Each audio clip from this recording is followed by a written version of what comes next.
When I decorated our home, my husband's family showed up and replaced everything, smiling. A wife follows the husband's family style. My husband shrugged. It's just how it is. Smiling, I let them finish, then the next morning, they returned to a house that left them in absolute shock. I'm in my late 30s, live in a suburb just outside Cincinnati, Ohio. I work full-time as a remote interior decorator. I've been married to Roy, not his real name, for 5 years. Roy's family is the kind of family that believes tradition matters more than common sense. They do things one way, their way, and they expect everyone to fall in line. I didn't grow up like that, so from the start, I knew we'd clash. I just didn't expect it to happen like this. About 2 years ago, Roy and I bought a house together. Or that's what he likes to say. In reality, I paid the down payment. My name is the only name on the deed. That's important, and we'll come back to that later. We moved into a modest but beautiful 3-bedroom house. Real hardwood floors, big backyard, clean lines. I saw potential. I knew I could turn it into something beautiful. Roy didn't care much about the look of the house. He always said, "You're the design expert. Do what you want." And that's exactly what I did. For the next several months, I poured every bit of my time and energy into making that house feel like home. I didn't throw money around recklessly. I made mood boards, sketched out layouts, did some DIY projects, and sourced a lot of things secondhand and vintage. It was warm, clean, modern, cozy. It finally felt like ours, or at least mine, in the sense that I had finally built the environment I wanted to live in. And then his family came over. It was a Sunday afternoon in September. Roy told me his family wanted to come by and see the house. He said they'd only be there for a couple of hours. Cool. I baked some muffins, brewed coffee, set out some cheese and crackers. I even lit a candle. At 1 p.m., the whole family pulled up, his parents, his 2 sisters, and a cousin. I opened the door, expecting smiles and compliments. Instead, I got Delia, his mother. Oh, this is very modern. Tess, his sister. It doesn't feel like a family home. Ed, his father, grunts and looks at the wall. I thought it was just the usual passive-aggressive stuff they always did. I was wrong. They stayed longer than planned. A lot longer. Around 3:30 p.m., I was cleaning up in the kitchen when I noticed Tess and Delia whispering in the living room. 10 minutes later, Roy and his dad went out to help bring something in from the car. That something turned out to be 3 giant boxes. Then a rolled-up rug. Then another painting. Then a new curtain rod. I was standing there watching them bring in box after box of furniture, decorations, kitchenware, even lamps, like they were moving into our house. I asked Roy, "What the hell is going on?" He avoided eye contact and said, "They just brought some things they thought we'd like. It's not a big deal." Then Delia turned to me with this smug little smile and said, "A wife follows the husband's family style. That's tradition." I didn't answer. I couldn't. Because I looked around and saw that Roy wasn't stopping them. They were already taking things off the walls. They moved my handcrafted coffee table into the garage without asking. Replaced my soft white curtains with heavy burgundy ones. They literally unscrewed my light fixture and replaced it with a brass one Delia had in storage. They shoved all my handmade vases, bowls, and ceramic decor into boxes and put up framed Bible quotes, fake flowers, and oil paintings that looked like they were stolen from a church basement. I kept looking at Roy, thinking he'd say something. He didn't. When I finally confronted him, he just said, "It's just how it is. They're trying to help." No, they weren't helping. They were taking over. But I said nothing. Not yet. I sat quietly on the couch for the next 2 hours, watching them redecorate my house like I didn't even live there. They acted like I was invisible. Delia kept giving directions like she was the general of a design army. Molly was hanging religious wall art while talking about energy flow. Tess took down my handmade curtains and folded them like they were trash. No one asked permission. No one cared what I thought. Roy just stood there, watching sports on his phone, occasionally helping them lift things. By 7 p.m., the house looked like a retirement home. Heavy colors, mismatched furniture, fake ivy vines draped over the door frames, and 3 massive paintings of Jesus on the walls. My house didn't feel like home anymore. It felt like someone else's storage unit. After they left, I didn't yell. I didn't cry. I just walked into our bedroom, sat on the edge of the bed, and stared at the wall. Roy walked in and said, "Don't be mad. You know how my family is." That sentence broke something in me. I asked him, "Do you like what they did?" He shrugged. "I mean, I don't really care. It's just stuff." I said nothing. I turned off the lamp and went to sleep. But I didn't sleep. I stayed awake all night, staring at the ceiling, planning. I knew one thing for sure. They were going to keep coming. They would keep bringing more of their style, and Roy wouldn't stop them. I had two options: fight them now and look crazy and emotional, or let them finish and end it all in one clean sweep. I picked the second one. First, I went online and rented a large storage unit a few towns over. Then, I texted my friend Theo, who owns a moving and junk haul service. Years ago, I helped him design his office for free. He still owed me. I told him I needed everything in the house removed quickly and quietly, and not just taken away. I wanted my things returned and their things gone. Donated. Discarded. Destroyed. Didn't care. We set a time for late Friday night. Meanwhile, I smiled and nodded at every new gift they brought during the week. I acted grateful. I even made cookies. Tess brought over a grandfather clock. I said, "Wow, that's lovely." Delia suggested redoing the kitchen cabinets in oak. I said, "Maybe next month." They had no idea. Not one clue. Friday came faster than I expected. By then, the house looked even worse. Delia had replaced our modern kitchen stools with these massive carved wooden chairs that didn't fit under the counter. Molly brought in this huge floral love seat that reeked of lavender-scented old lady perfume. Tess added a giant cross above the TV. Even the doormat got swapped out with one that read, "Bless this mess." They weren't joking. And Roy? Still silent. Still useless. Every time I brought it up, he'd say, "Don't overreact. It's not worth a fight." It was worth a fight. But not the kind he was expecting. At 11:30 p.m., Theo showed up with 3 guys and 2 trucks.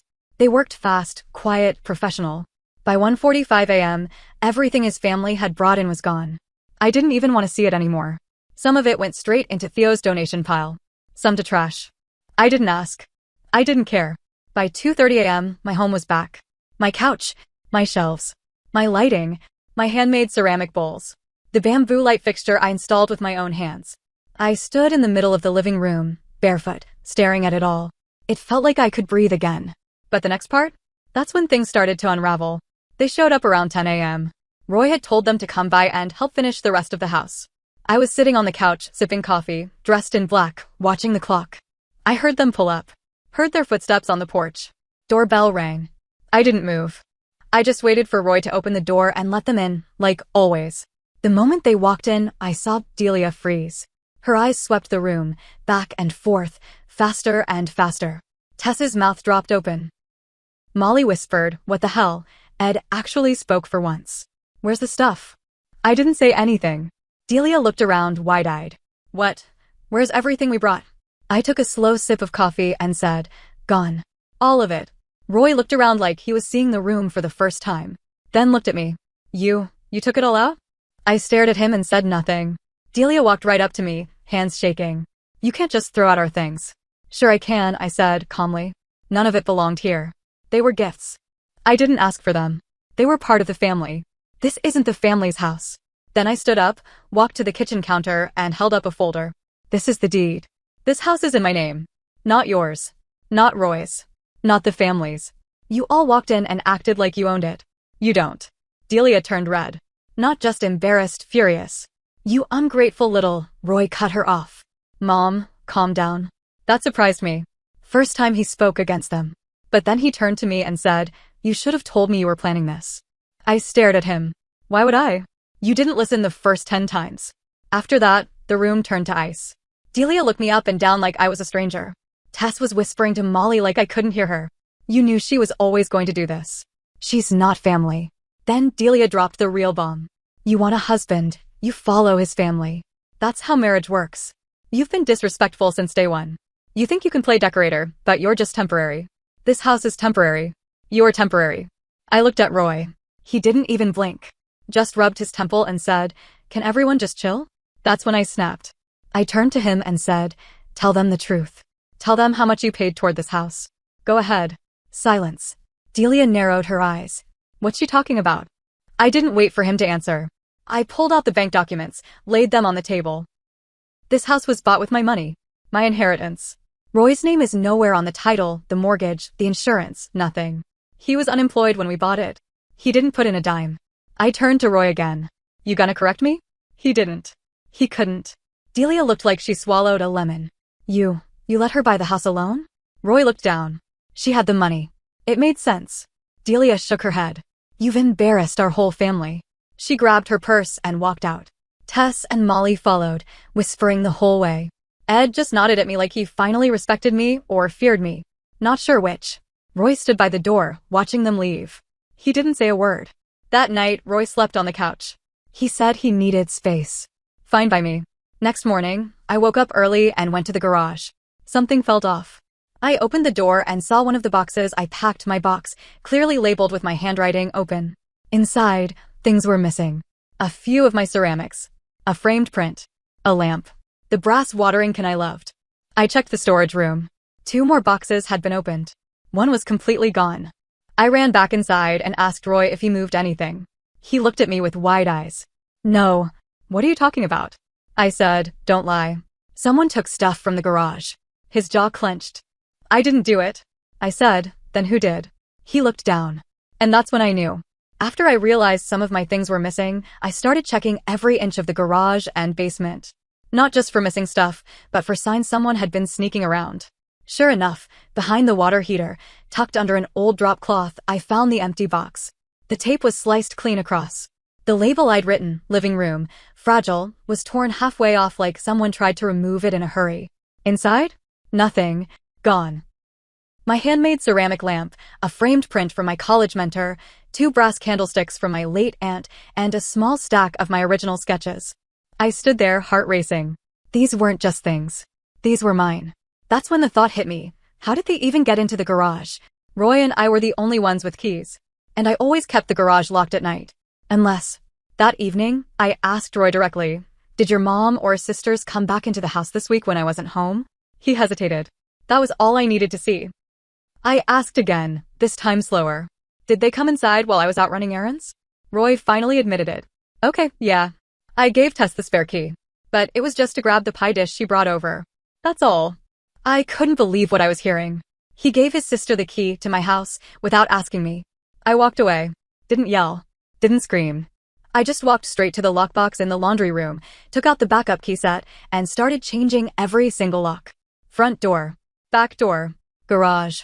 Even the storage room. Roy came out and watched me do it. You're seriously changing the locks? Yes. You're overreacting. No. I'm reacting. For the first time. The next day, while Roy was out at lunch with his cousin, I got a knock on the door. It was Tess. She didn't even say hi. Just stood there holding a large plastic storage bin. I came to return a few things that got mixed up, she said, too fast. I opened the door and took the bin. I didn't invite her in. She stood there, annoyed. Aren't you going to check it? I will. Later. You're not even going to say thank you? I said nothing. She scoffed, spun around, and left. I carried the bin inside and opened it on the kitchen table. Right on top, the missing candlesticks and my ceramic lamp. But something was off. The lamp had a chip on the base. The candlesticks had faint wax residue, they'd been used. She didn't return them. She borrowed them without asking. Probably thought I wouldn't notice. Or wouldn't care. I pulled out the framed print, and that's when I saw it. The glass had been replaced. Why?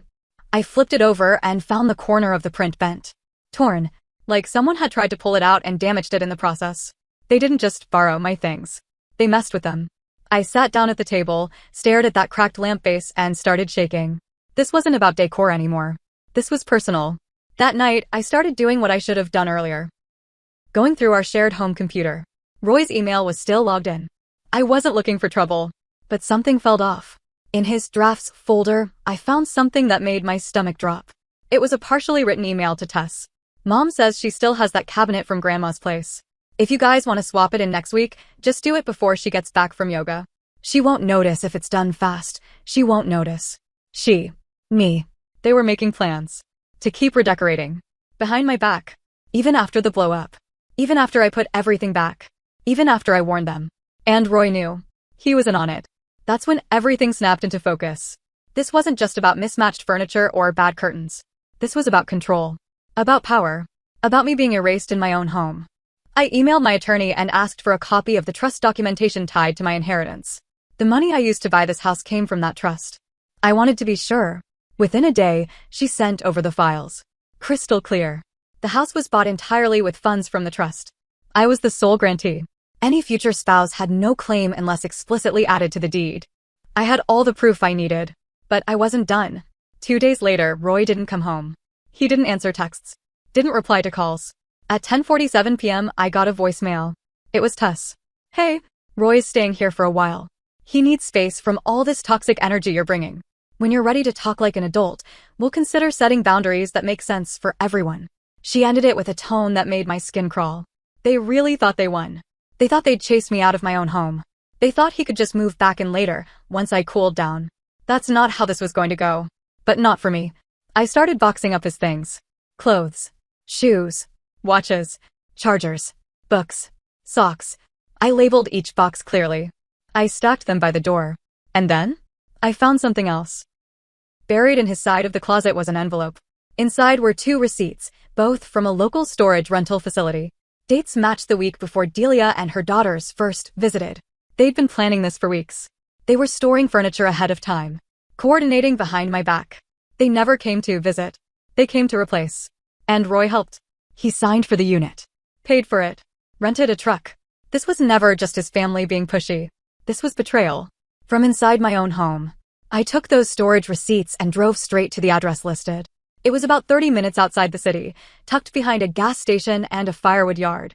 Your typical small-town rental facility. I walked into the office, showed the receipts, and asked the clerk, "Is Unit 117 still rented?" He nodded. "Yeah, but it's set to expire in a few days. Do you need access?" I showed him the authorization slip Roy had signed and said he asked me to grab a few boxes. He didn't question it. Buzzed me through. When I opened the door to Unit 117, I nearly dropped my keys. Inside wasn't just furniture. It was a copy of my house. Same layout. Same style. Same couch as mine, but in green floral. Same type of light fixture, but brass instead of bamboo. The same type of armchair, but upholstered in thick red velvet. They had built a replica of my home, down to the rug placement. But all in their style. There were even photo frames empty. They were going to replace me entirely. Not just the house. Everything. My hands shook while unlocking the front door. Roy's boxes were still there, untouched, by the hallway. I didn't move them. Instead, I printed the photos. All of them. The replica setup. The empty picture frames. The delivery tags. And I planned one last move. Sunday afternoon, Roy texted me, "We're having dinner at Mom's. It's been tense. Come clear the air." I said yes. I wanted to look them in the eye. I drove there with a small manila folder tucked under my arm. They were already seated when I arrived. Roy, his mom Delia, Tess, Molly, Ed, and even the cousin, Jason, who mostly stayed quiet during the last visit. I sat down, calm, straight-backed. Delia didn't wait. "You're finally ready to be reasonable?" Tess smirked. "Took you long enough." I set the folder on the table. I went to Unit 117. The room froze. Delia blinked. "Excuse me?" "I know about the storage unit. The pre-furnished copy of my house. The empty photo frames. The furniture you were planning to bring next." Tess tried to cover. "We were just saving some old pieces." I slid a photo across the table. "Sure, that's why the couch is in the same spot. Same number of chairs. Same side tables. You built a redecorated version of my house." Roy looked at it and finally cracked. "It wasn't supposed to go that far." Delia hissed, "Be quiet." But Roy stood up. "No, I'm done pretending." She was right. From the beginning. Everyone stared. "She's right," he repeated. "We crossed the line. You crossed it." I should have said something months ago. But I was scared. Of you. Of disappointing the family. So I stayed quiet and let you all bulldoze her. He looked down at me. "And I let you down. Badly." Tess stood up, voice raised. "Oh, now you defend her? After everything? You're supposed to be one of us." Molly joined in. "She's making a scene." But I didn't raise my voice. "I'm not making a scene. I'm defending my home. I've been quiet, patient, polite while you walked all over me. I let you finish your little performance, and now I'm saying, it's over." Delia's face twisted. "This is what happens when you marry out of tradition. You think you're better than us." I looked at her and said clearly, "I don't think I'm better. I think I'm sane." And with that, I dropped the second folder. Inside? A printed notice. Roy's name officially removed from every joint account. The house recertified under the trust protections. Locks changed. Key access logged. And a formal notice from my lawyer. Roy had 48 hours to collect his belongings, or everything left would be considered abandoned. I stood up, quiet, firm. "Your family tried to erase me. You failed." I left the dinner table. I didn't say goodbye. I drove home in silence. 2 hours later, Roy texted, "I don't know what I'm doing anymore. I just wanted peace." I replied, "You don't get peace without protecting it." He showed up that night. Not to argue. Just to pack. He cried while folding shirts into a duffel. I didn't stop him. I didn't hug him. He tried to say sorry. I nodded. Okay. Delia never reached out again. Tested once to accuse me of poisoning Roy. I didn't respond. But guess who did? Jason, the cousin. He messaged me days later. You handled that with more grace than I've ever seen. If you ever need backup, I'm around. It's been 6 months. The house is quiet now. Peaceful. The kind of peace that hums in your bones. There's a new plant in the entryway. My ceramic lamp, now repaired, glows softly beside it. People say revenge is loud. But mine was silent. Clean. Sharp. They tried to decorate over me. Instead, I removed them. I lost a marriage, but found something bigger, a home that no one gets to steal from me again.